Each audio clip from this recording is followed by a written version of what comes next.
Hello and welcome to everyone. Now, my story probably started a little bit differently to what you might imagine. As an 8-year-old, when I first started sailing, I was actually terrified of the water. I didn't like sailing. It was cold, it was wet, it was miserable.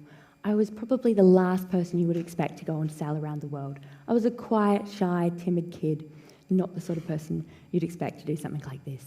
But my family were doing it. My older sister loved sailing, would be down at the yacht club every weekend, and I suppose I came to enjoy it, and a little bit later again, I did come to love it.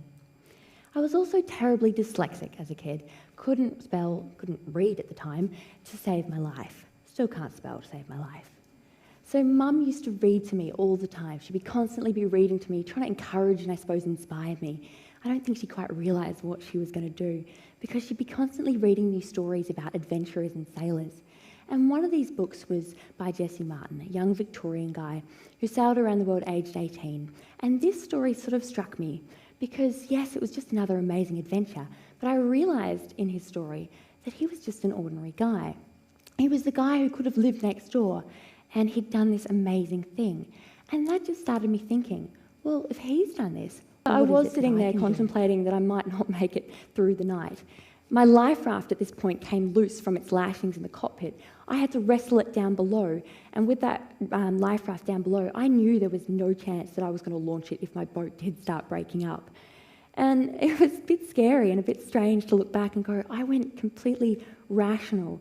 And I remember thinking through different scenarios and coming to the conclusion that whatever happened, happened, and that I was going to hang on, not because I wanted a hot shower, not because I was worried about myself or any pain, but because I didn't want to put my family through any more grief. I knew that it would have just been horrendous. I did do that, and it was a really busy year.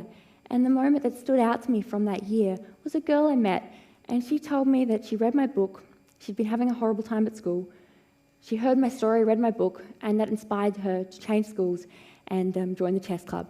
Such a simple thing, but that was so special and so lovely to hear because that's what I wanted my voyage to show, that we do have the power to make our dreams come true.